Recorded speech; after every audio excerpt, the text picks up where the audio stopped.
फ्लोरीलैंड की सबसे खूबसूरत घाटी में एक छोटा सा मगर जादुई कैफे था, जिसे सब लोग फेरी कैफे कहते थे। इस कैफे की मालिक थी अक्सा, एक सुंदर और खुशमिजाज परी। अक्सा के हाथ में जादू था।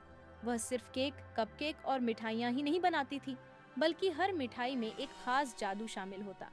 जो भी उसके बनाए हुए कपकेक खाता, उसका दिल खुशी से झूम उठता। लोग अक्सर कहते, अक्सा के कपकेक में एक खुशी छुपी होती है जो दिल को सुकून और खुशी देती है। अक्सा हर ग्राहक की खुशी को जानती थी। वह न केवल रोजमर्रा के मेहमानों के लिए केक बनाती, बल्कि जन्मदिन या किसी खास अवसर के लिए भी ऑर्डर लेती। हर केक में वह एक खास जादुई घटक डालती, जो खाने वाले की दिल की इच्छा पूरी कर देता। सभी परियां और फ्लोरीलैंड के लोग अक्सा के कैफे के लिए बेहद उत्साहित थे। बच्चे और बड़े सब इस कैफे में आकर खुशियां बांटते। एक दिन फ्लोरीलैंड की एक ईर्ष्यालु जादूगरनी ने अक्सा पर जादू कर दिया। इस जादू की वजह से अक्सा की याददाश्त चली गई। वह न जानती थी कि यह कैफे उसका है, न ही उसे अपनी खास रेसिपीज का ज्ञान था। जब वह कैफे के दरवाजे पर आई, तो सब लोग दुख के मारे उदास थे। मेहमानों के चेहरे पर हमेशा की मुस्कान फीकी पड़ गई, क्योंकि अब वे अपने पसंदीदा कपकेक के जादुई स्वाद का मजा नहीं ले सकते थे। अक्सा खुद भी उदास थी, क्योंकि उसे अपनी जिंदगी की सबसे बड़ी खुशी यानी अपना कैफे और मिठाइयों की जादुई दुनिया याद नहीं रही।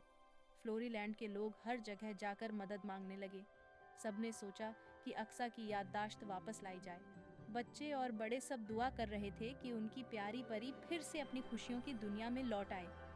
अक्सा के बिना फेरी कैफे में खुशबू कम हो गई, केक में स्वाद फीका पड़ गया और फ्लोरीलैंड की खुशियों की रोशनी धुंधली होने लगी। एक दिन अक्सा के पुराने दोस्त, एक नेक दिल जादूगर परी, ने आकर उसे याद दिलाने की कोशिश की।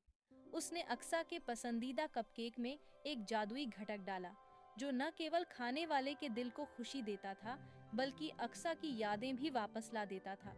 जब अक्सा ने वह केक चखा, तो उसके दिल में खुशी की लहर दौड़ गई और उसकी यादें धीरे धीरे लौटने लगी। उसे याद आया कि उसका कैफे, फेरी काफी, सबसे जादुई जगह है। वह कैसे खास जादुई केक और कपकेक बनाती थी और उसके मेहमान कैसे खुशियां बांटते थे। अक्सा की याददाश्त वापस आ गई और उसके जादुई हाथ फिर से काम करने लगे। अक्सा ने फिर से अपने कैफे का जादू बहाल किया। फ्लोरीलैंड के सभी लोग खुश हुए और फेरी कैफे की रौनक फिर से लौट आई।